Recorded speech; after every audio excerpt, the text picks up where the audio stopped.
ഇന്ന് ഞാൻ കാണിക്കുന്നത് തണ്ടൂർ റൊട്ടി ഉണ്ടാക്കുന്നതാണ്. ഇരുമ്പിൻ്റെ ഒരു തവയുണ്ടെങ്കിൽ ഈസി ആയിട്ട് നമുക്ക് വീട്ടിൽ തന്നെ ഉണ്ടാക്കാം.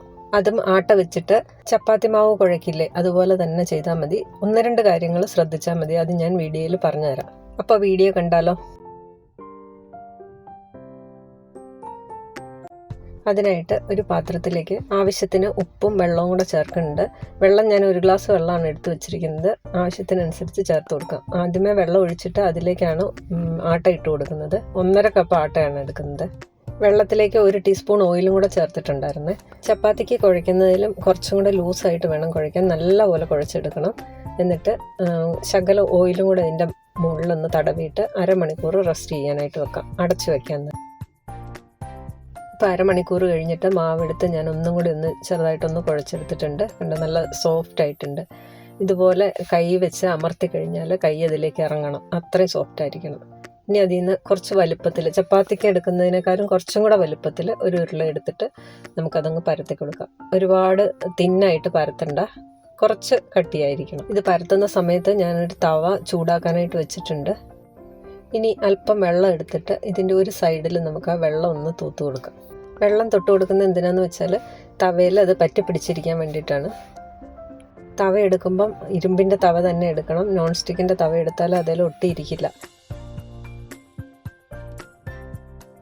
ഇനി ചൂടായി കിടക്കുന്ന കല്ലിലേക്ക് നമ്മൾ വെള്ളം തൊട്ട ഭാഗം തവയിൽ വരത്തക്ക വിധം ഇട്ട് കൊടുക്കാം. ഇനി ഇതിൻ്റെ സൈഡൊക്കെ പതിയെ ഒന്ന് പ്രസ് ചെയ്ത് കൊടുക്കാം. തവയിൽ അത് പറ്റി പിടിച്ചിരിക്കണം. നല്ല ചൂടായി കിടക്കുന്ന തവയാണ്. കണ്ടോ, ഇപ്പം അതിൽ പതിയെ ബബിൾസൊക്കെ വരാൻ തുടങ്ങിയിട്ടുണ്ട്.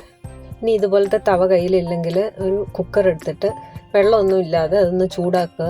എന്നിട്ട് അതിൻ്റെ സൈഡിലേക്ക് ഇതുപോലെ തന്നെ ഒട്ടിച്ചു കൊടുത്താൽ മതി.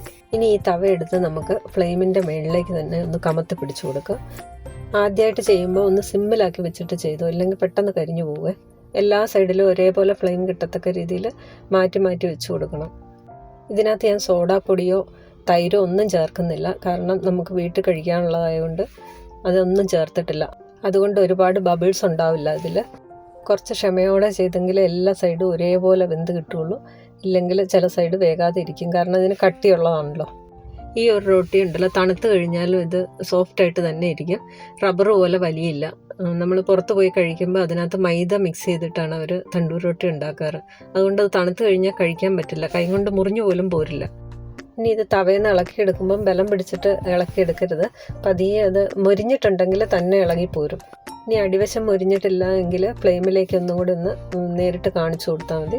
മൊരിഞ്ഞ് കിട്ടും. ഈ ഒരു റൊട്ടിക്ക് ഉണ്ടല്ലോ, നമ്മൾ പുറത്തുനിന്ന് കഴിക്കുന്ന ആ തണ്ടൂർ റൊട്ടിയുടെ അതേ ടേസ്റ്റ് തന്നെയാണ്. അത്രയും കരിച്ചെടുക്കേണ്ട കാര്യമില്ല.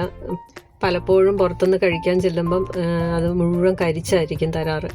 പുറത്ത് പോയി അങ്ങനെ അൺഹെൽത്തി ആയിട്ടുള്ള മൈദയും കരിയും ഒക്കെ കഴിക്കുന്നതിലും എത്രയും നല്ലതാണ് നമുക്ക് വീട്ടിൽ തന്നെ ഉണ്ടാക്കാൻ പറ്റുമെങ്കിൽ. ചപ്പാത്തി ഉണ്ടാക്കുന്നതിനേക്കാളും കുറച്ചുകൂടി ഈസി ആയിട്ട് എനിക്ക് തോന്നുന്നത് തണ്ടൂർ റൊട്ടി ഉണ്ടാക്കാനാണെന്നാണ്. അപ്പോൾ എല്ലാവരും ഇതൊന്ന് ട്രൈ ചെയ്ത് നോക്കണം. വീഡിയോ ഇഷ്ടപ്പെട്ടിട്ടുണ്ടെങ്കിൽ ചാനൽ കൂടി ഒന്ന് സബ്സ്ക്രൈബ് ചെയ്യാൻ മറക്കല്ലേ. അപ്പോൾ പുതിയൊരു വീഡിയോയുമായി വീണ്ടും കാണാം. താങ്ക്